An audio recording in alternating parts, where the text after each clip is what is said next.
Years ago, I interviewed at a church. I was relatively fresh out of the seminary, and this was a church up in Wisconsin. And I remember interviewing with the pastor and finding out a little bit. And one of the things that often you do, especially if you're working in team ministry, the first thing you typically find out, especially if there's a senior pastor, is like, what are the expectations? Like, how many hours am I supposed to be working? What is my dress code? What are the expectations as I do ministry? And I remember as I met with the guy, I can't even remember the guy's name. I have no idea if he's even still at that church.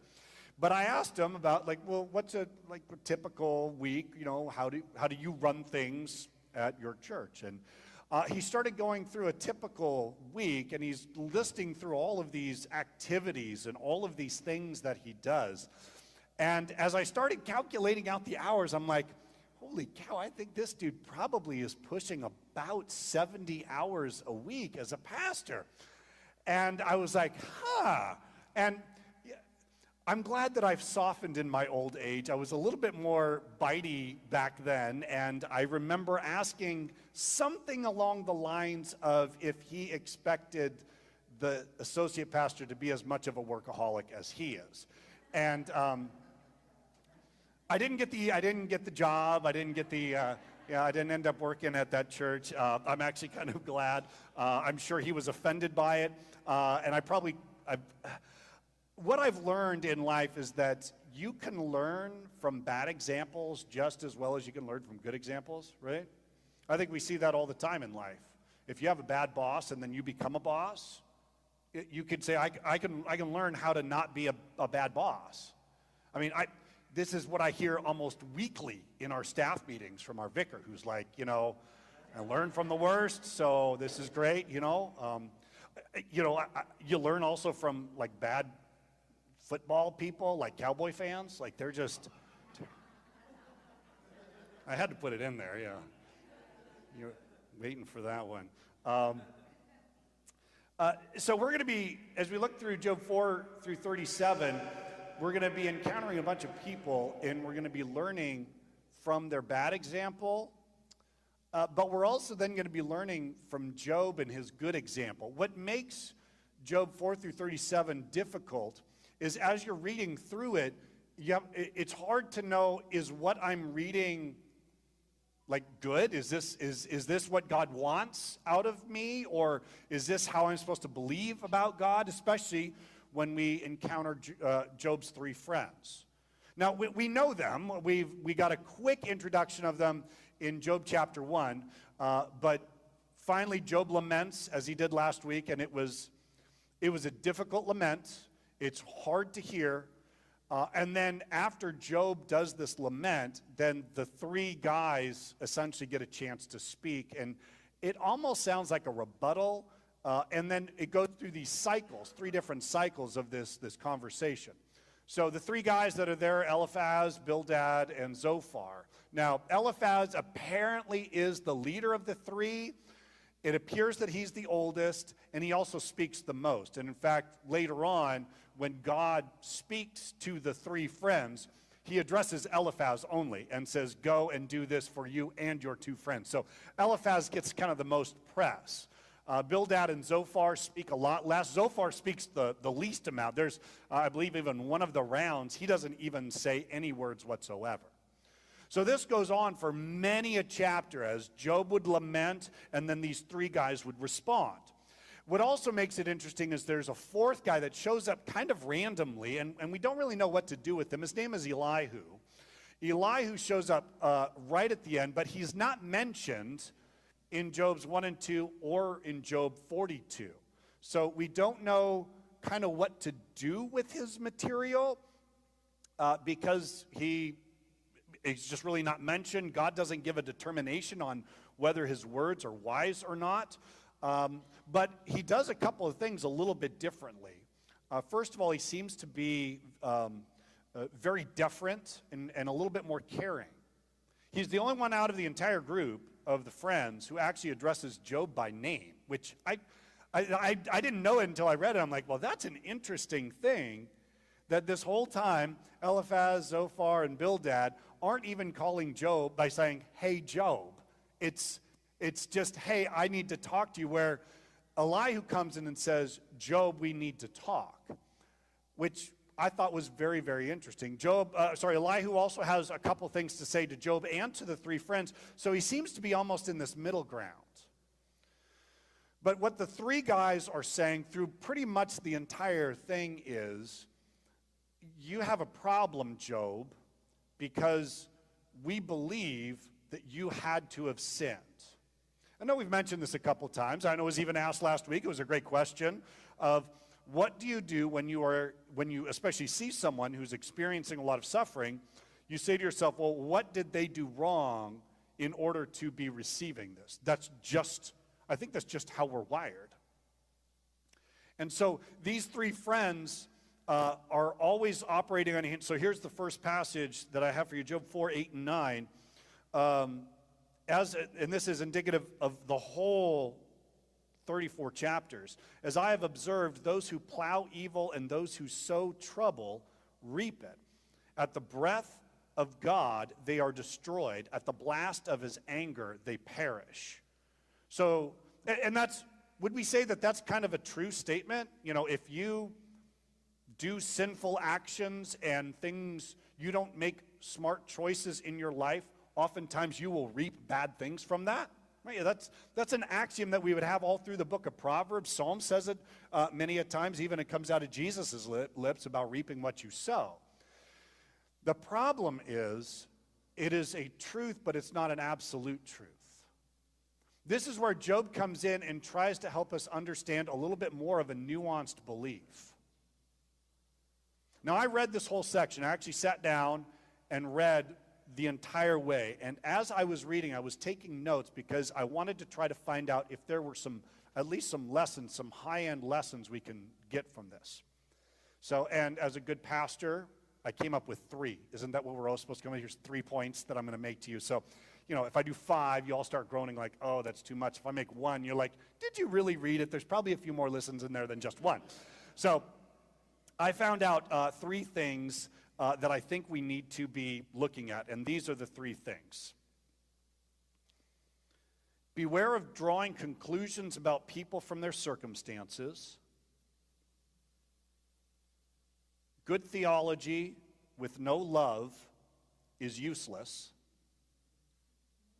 And grief has its ups and downs. Now, I tried my best, so I went ahead and tried to get some alliteration, because that's also what pastors do. Beware, be loving, be. Those are the 3 points. So if you like quick and easy, that's what I'm going to be going off of, those 3 points. As we go through this, 2 lessons essentially from the friends, but also then the lessons that we learned from Job. Because as we go, if you ever read this material, you'll find out, as Vicar pointed out, it's a really important lesson. Job kind of speaks to the friends, but not a whole lot. Most of Job's laments are straight to God, whereas Job's friends are not talking to God at all usually. They're trying to correct Job's poor theology. Now, how do we then know who is right and who is wrong? So I'm taking some liberty bringing in some material from Job 42, because we understand that God comes in and says, Job, what you have said is good. In fact, several times in Job 1 and 2, in all this, Job did not sin in what he said. So we can make a nice blanket statement that Job's words were all good. And then we can make a blanket statement that what the guy said was not entirely accurate. Now, I'm not going to say wrong. I'm going to say not entirely accurate.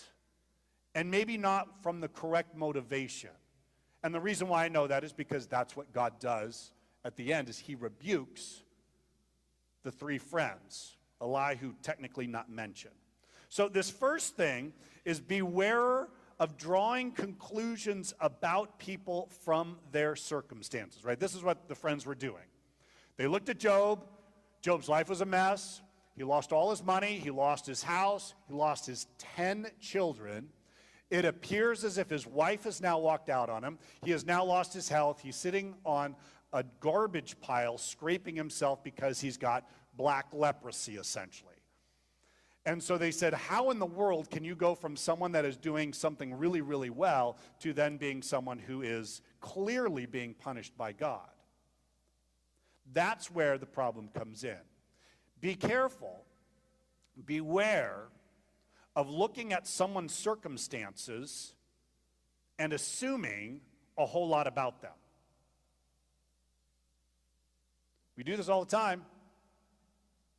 You see a teen mom carrying a newborn child on her hip, and she's standing in line at the food bank trying to get food, and what do?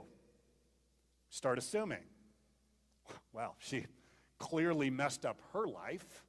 She's clearly very young, probably had sex with her boyfriend. Boyfriend probably was no good. Why would she date him in the first place? And now she's going to have a child, and she clearly doesn't even have enough money to raise her own child, and so she has to stand in line in order to get food, and immediately we're making a ton of assumptions. Could there be other reasons? Maybe she was raped. And maybe her family said, we're going to help out, but we're going to need some help ourselves because we're not doing so well, and so can you go and do this while we're still working? Maybe the child is already having some issues with health, and there's extra care that needs to be done. Got to be very careful about looking at someone and judging their circumstances. Or maybe you have that person in your class or your life who's the class clown, right? They're always laughing, they're always having fun, they're always smiling.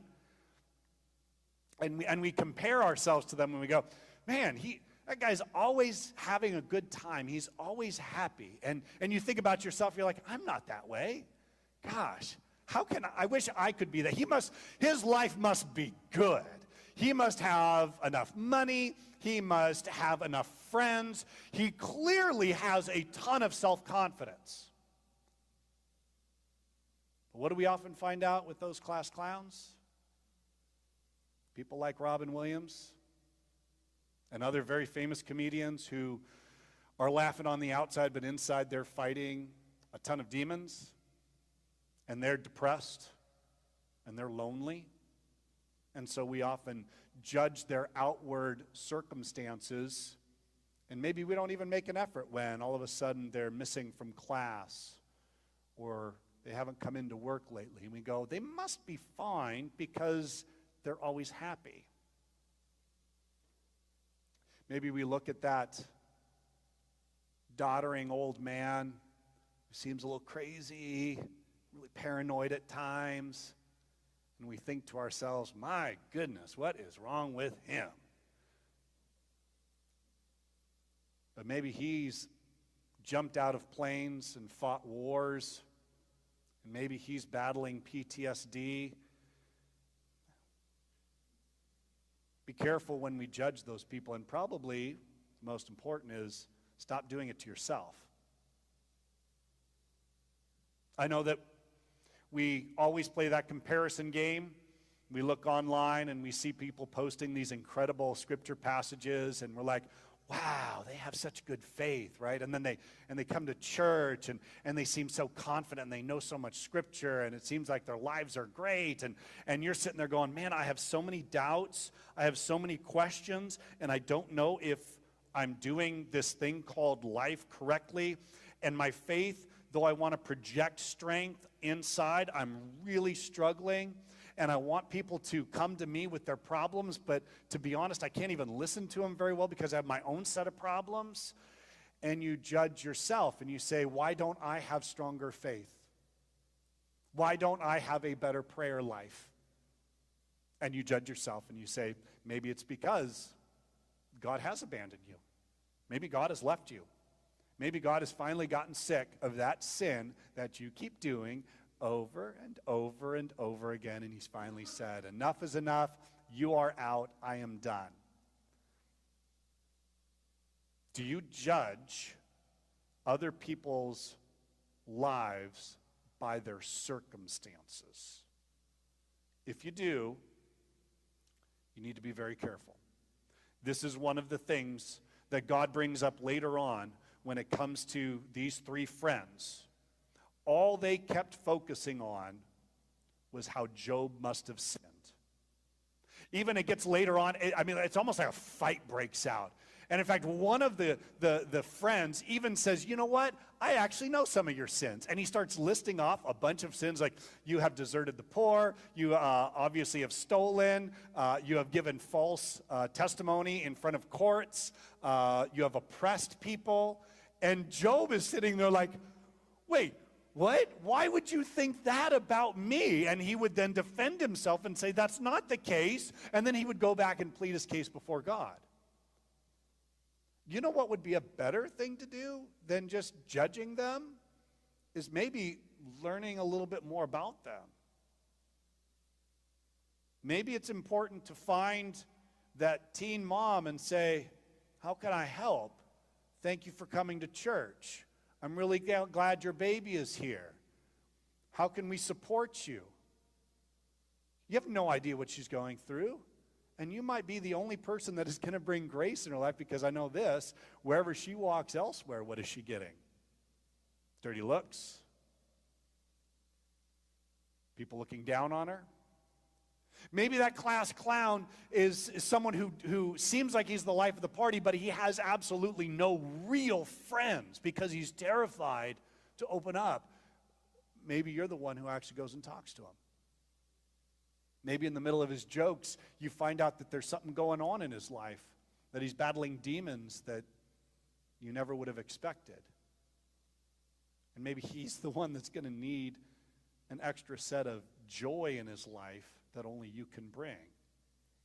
Or maybe that doddering old man just needs to talk to someone and have a friend that sits next to him and doesn't look at them and say, oh, you're just baggage, you're just excess, I will just humor you until. Beware of drawing conclusions about people from their circumstances.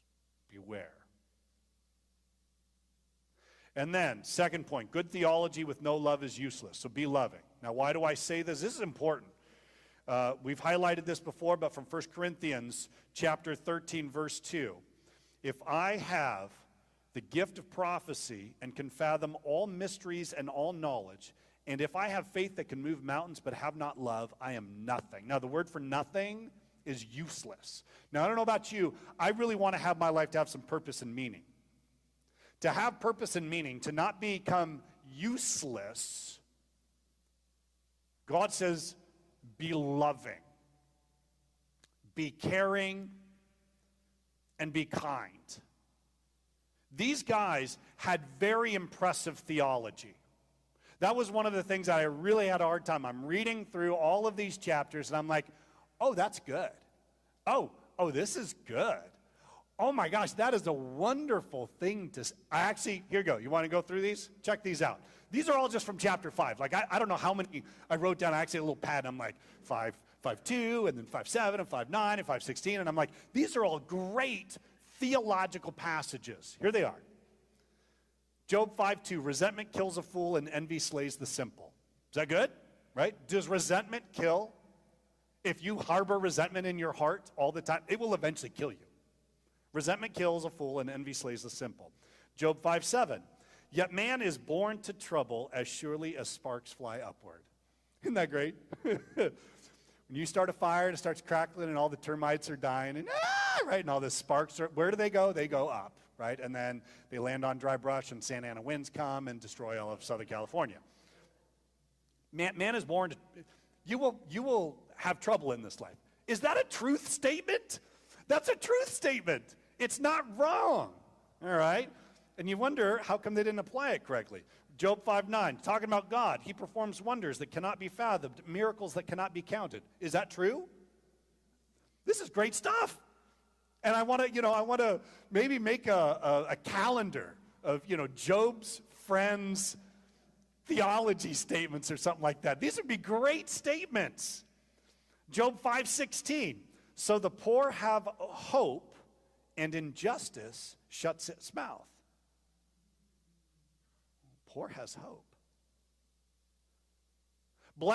Job 5:17, next verse. Blessed is the man whom God corrects, So do not despise the discipline of the Almighty. Is that a great passage? Like, does God correct you? Yeah. Well, he has to if he loves you.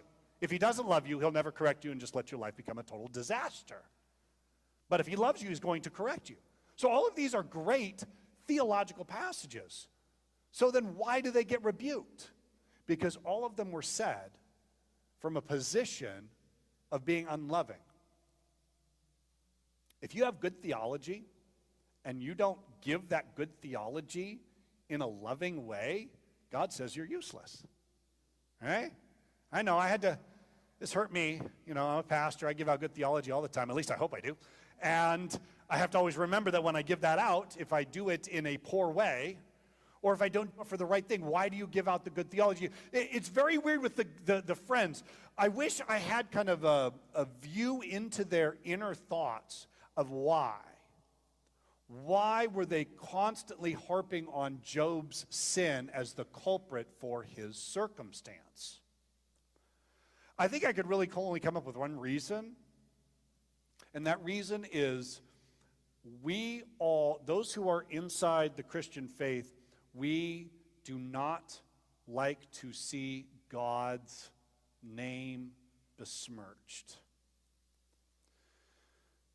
And Job says some things that become questionable, and they are always trying to make sure Job knows the truth. Do you know that it is possible to give truth out to this world and literally not do a thing? Yeah. If your goal is to just simply control or coerce others into belief or right living, you need to be careful of that. Why are you doing that?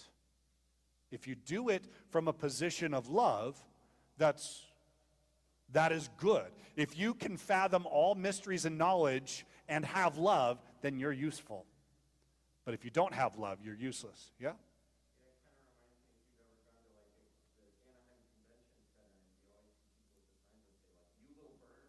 Yeah. Yeah, it's a great story. I've told it before because Rose Parade's coming up. But if you ever are at the Rose Parade, who's been to the Rose Parade? Oh, no. Wow. I'm impressed. Right after, I don't know how they get there, but there is a group of people that are waiting for when the last one goes. They have a bunch of signs and a bunch of bullhorns, and they're doing the same thing. You're going to burn. Turn or burn. And I'm like, I wonder how effective this is. And why are they saying? Now, I think some people end up switching it too far the other way, and then they won't speak truth. So don't just be loving and not speak truth into people's lives. That's just as terrible. But speaking truth without being loving and just saying, you know what, I want to be superior than you. I want to be better than you because I'm in the kingdom. You obviously aren't, so you better repent or else you're going to burn in hell forever. And I'll be up in heaven and I'll just be eating my popcorn looking at you roasting down there forever. Well, I'm sorry, that's not loving. Now, the loving thing to do is say, I need to talk to you about your faith and your life, and this is really important. And I've had to do this my whole life. Heather's had to do this. Vickers will have to do this for the rest of his life. That delicate balance of making sure that we are truth tellers with love. You miss one of those, you're useless. Having both in that tension. And this is the problem. What did Job need at that time of his life? Did Job need a good theology lesson?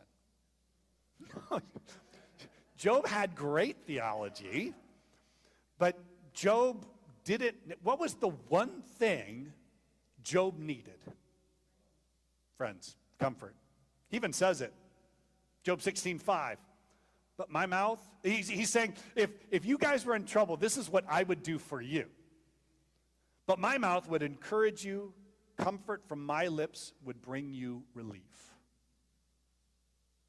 If you find someone who's suffering, if you find someone who is struggling, my suggestion is not to come in with a good theology lesson.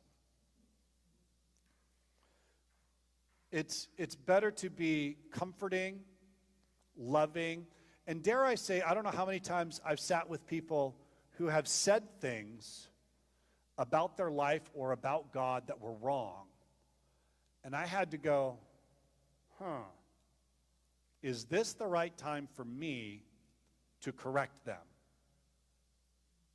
Almost always, the answer is no, it's not the right time to correct them.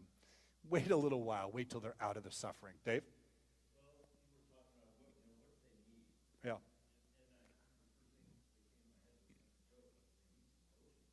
Oh, yeah, he needs some lotion. yeah, so he can rub it on because his skin is disgusting, right?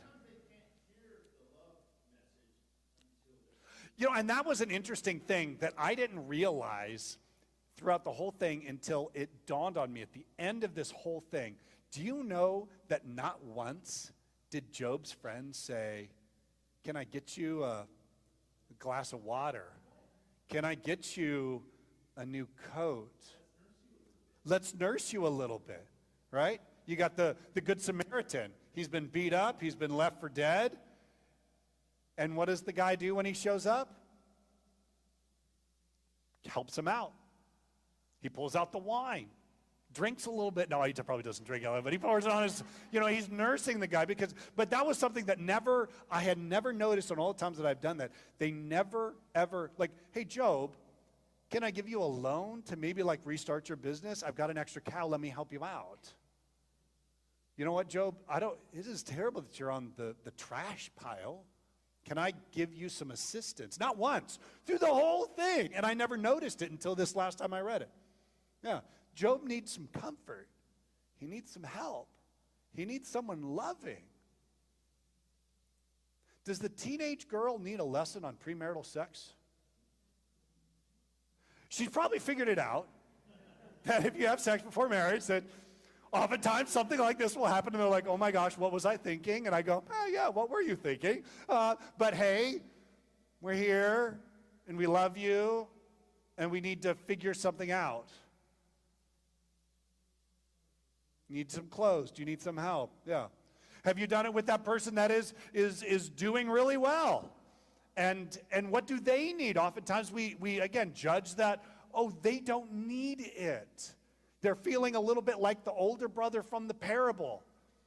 That they're always following God. They're always doing the right thing, but they always get overlooked. Well, you know what? Maybe pay attention to them a little bit. Maybe talk with them. I bet you'd be surprised what you find out. And I don't think that a war vet needs a lesson on war. It doesn't need what's the theology of God as warrior. You know what that guy needs? A friend. Sit with them. Needs a hug. Yeah. Beware of drawing conclusions about people from their circumstances, and good theology with no love is useless. Don't be useless. It's not helpful. So beware and be loving. Now we got to turn to Job, because Job goes through a lot of stuff. And I'm not going to lie, as I was reading through the stuff, I got very uncomfortable at times. And I know that most of us feel uncomfortable whenever we encounter someone who's going through a tremendous amount of grief. Because grief is not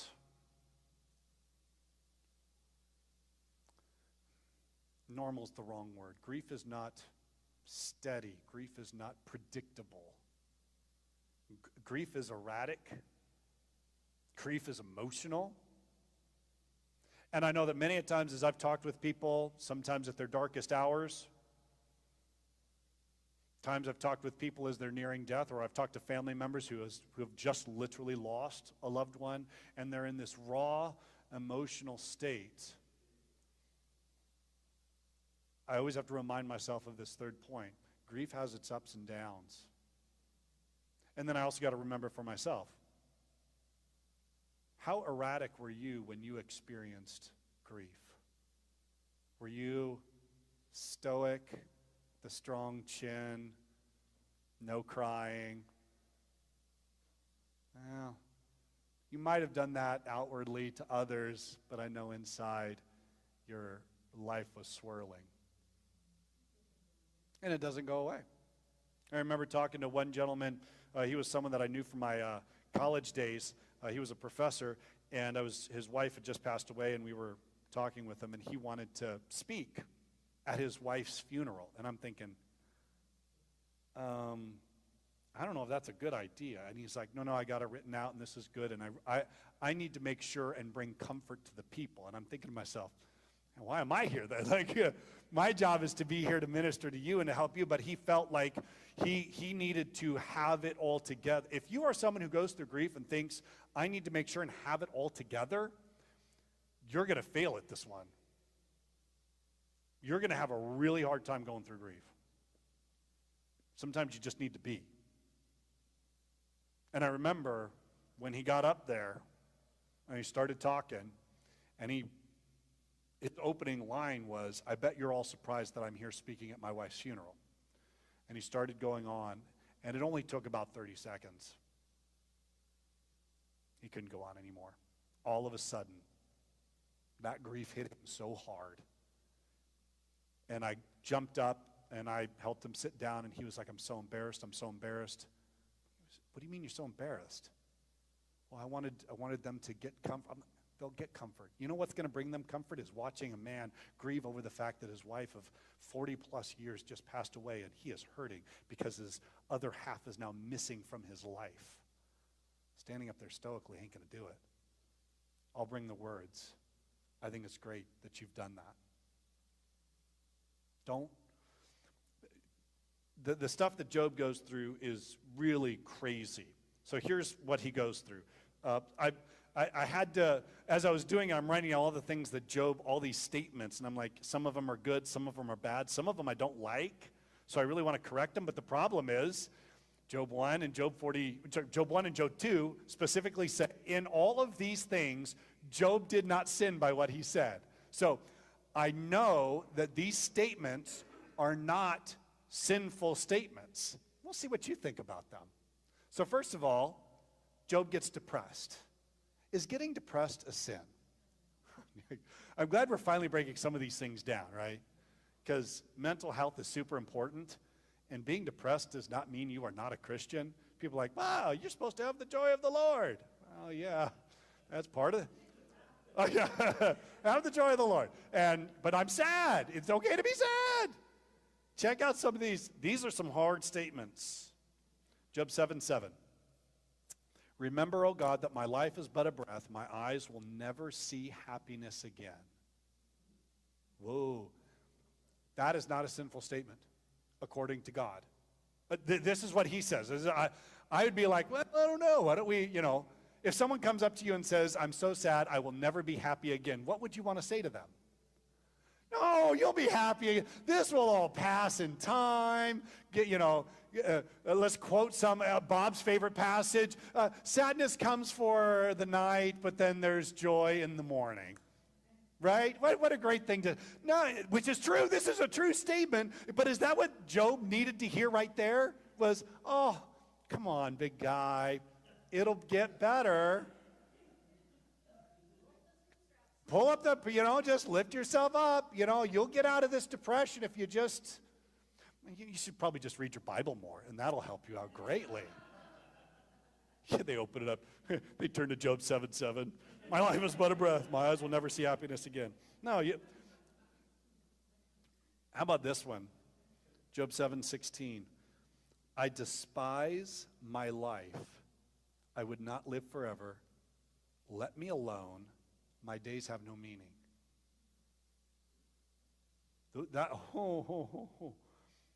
I read that. I'm like, wrong. Well, wait, God said he didn't sin by saying.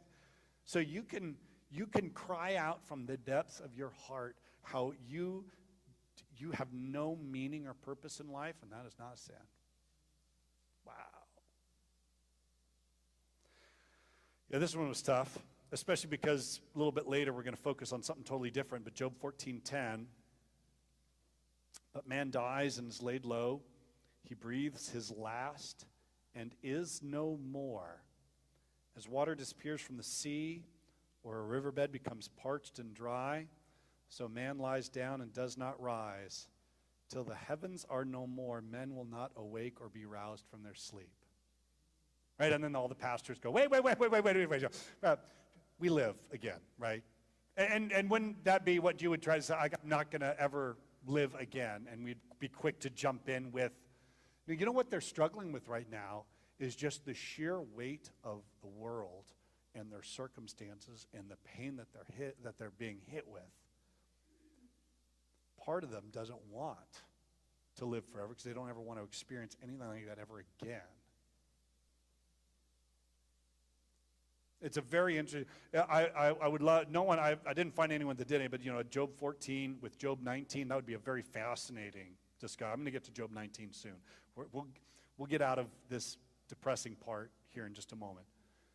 But you could struggle, and you could have pain, and you could be wondering about life and eternal life, and you're not sinning. That it just baffles my mind. Because Job is just struggling. God is just saying, just be. And death is cruel. Yeah, death is cruel. Yeah. And it's so weird because it's funny when you read it, it's an interesting passage. It says, if you take a tree and you rip it out by its roots, right? And yet there's still like a part of it that's still there, and then all of a sudden it gets watered. And so like, what happens? New life grows from it. But when you die, there's no little Amy that pops out of the ground afterwards like, hello there. Right? When you're dead, you're dead. So that, Job is looking at this going, this death is final. Yeah, and just incredible. And then, I don't know, I kind of like this one, Job 29. We get here, right? Oh, for the days when I was in my prime, when God's intimate friendship blessed my house. Have you ever done that? Have you ever stopped to look back on your life and gone, wow, my faith was so much stronger when I was younger, or life was so much easier, or I didn't have those weird aches and pains in the middle of the night. And we wonder, gosh, what happened? I wish I could be in my prime. Job gets depressed, and it's really, really sad. And then another category, this one's going to be tough, because Job starts accusing God of things. Woo! Who here thinks it's a good idea to accuse God of things? Yeah, now this is an interesting thing because in this, Job does not sin. So I have to take these statements and say, God can take it, right? Yeah, we do this with kids, right? I hate you, you're not my mom, right? Or, you're not loving, you didn't come to my sports banquet and bring cookies or, whatever it is. And, I hate you as parents. Now it stings. Do we like it? But what do we know? We know that a kid is crying out in pain and in misery. Or, the young girl that just breaks up, just got dumped by a boy. I will never be happy ever again in my entire life, right? And we're like, no, it's okay. You'll find someone else. But if anyone does this, I'll beat them up for you. So Job starts accusing. Check this out. Job 16:9. God assails me and tears me in his anger and gnashes his teeth at me. My opponent fastens on me his piercing eyes. How about Job 16:13? Job 16 is a rough chapter. Job 16:13, without pity he pierces my kidneys and spills my gall on the ground. This hurts. Job 19, not the good part of Job 19, but it's interesting that this part of Job 19 is together with the other part of Job 19. His anger burns against me. He counts me among his enemies. But in all these things, Job did not sin. He's crying out to God, why? Why is this hurting so much? Why do you hate me so much? It's not a sin to question. It's a sin to walk away. Yeah, Sam? Yeah, God did this. Yeah, and that's what's so funny. and again, with Job chapter 2, if you remember, God even says, Job 1, well, you can go and do this stuff to him. And then later on, he comes back and says, hey, do you remember Job? He didn't sin even though you enticed me to destroy his life. Who destroyed Job's life? Now, I know it gets really hard because we're like, well, we want to say Satan because that's easier to say. But as we talked about quite in depth, God is always in control. God does not allow anything outside of his purview. He's not sitting there going, oh my gosh, well, I hope Job can make this. Nothing I can do about this. No. God already knows and God already cares, and it's tough. Why then would that happen? Why would why would God allow that? Again, this is Job's question through the whole thing. Why? And you're going to be like, do we ever get an answer? Well, next week we're going to get close, but it won't be satisfying as we understand that. And if you read Job 4 to 37, especially chapters 34 to 37 are all Elihu. And Elihu, he is such a good speaker because he sets up God beautifully. Because throughout that whole thing, he's like, do you understand God's ways? Do you understand what's happening? Do you understand life? Like I said, I'll never forget when I took my kids to get their shots. And in comes this guy and stabbed my kid with a needle, and my kid literally looks up at me like, you're going to allow this? You're going to allow me pain? Why are you allowing me pain? And I remember I felt so guilty and like, oh, I'm really sorry. So guilty I made Heather take the kids to the doctor's appointments from there on out. Yeah, and then I would just walk out and cry and rock back and forth. So grief has its ups and downs. Job gets depressed. Job accuses. But this is what I think is really interesting throughout it all. I mean, you can go through, and I could have done a whole bunch more, but I pulled out these four. Just realized they're out of order. Is my next one Job 13? Or is it Job 9? Joshua? What's the next one? Is it Job 13 or Job 9? I realize I just have them out of order here, but I don't know. Oh, all right, good. I'm just going to follow my sheet because I'm correct. Job 13:15. Though he slay me, yet will I hope in him. I will surely defend my ways to his face. That echoes back to especially Job 1 and 2. The Lord gives, the Lord takes away. Blessed be the name of the Lord. Shall we accept from God all the good stuff, but we're not going to accept the bad stuff? Yeah, though he slay me, yet will I hope in him. Job 9. Throughout this whole thing, it's just an interesting movement throughout all of the chapters. Job actually wants to have a mediator. He wants a middleman. He wants someone to show up and say, hey, can you defend my case? And that's what Job 9:33, if only there were someone to arbitrate between us, to lay his hand upon us both, someone to remove God's rod from me so that his terror would frighten me no more. Man, if only there was someone to remove God's rod. Job 16, he's wondering where this person might be located. He takes a good stab at it. Even now, my witness is in heaven, my advocate is on high, my intercessor is my friend. As my eyes pour out tears to God, on behalf of a man he pleads with God as a man pleads for his friends.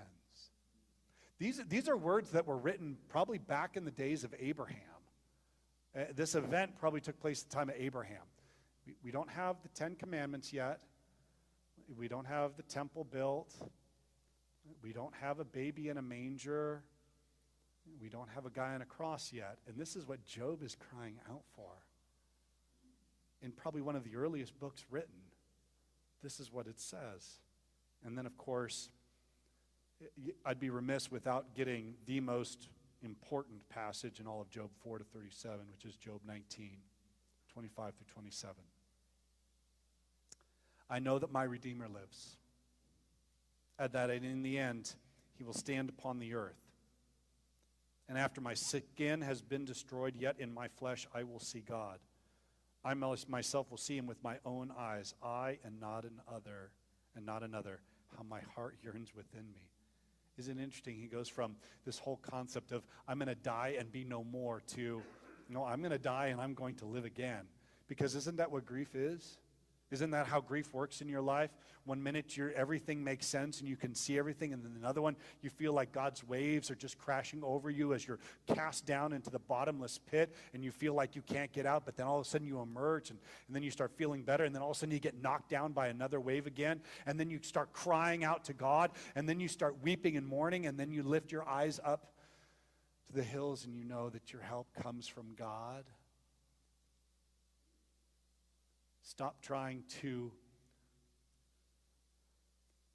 categorize grief in linear ways that are somehow logical.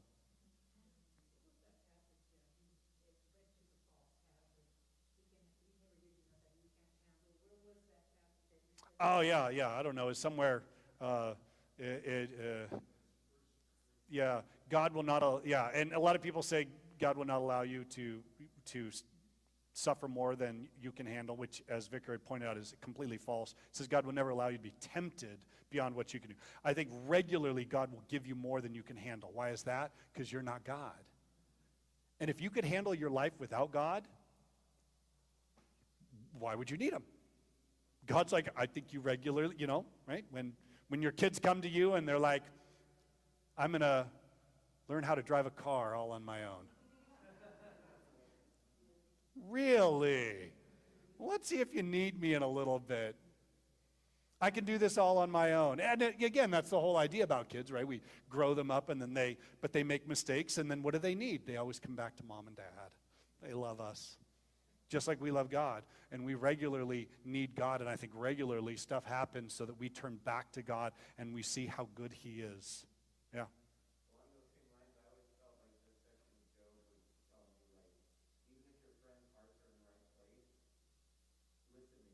Yes.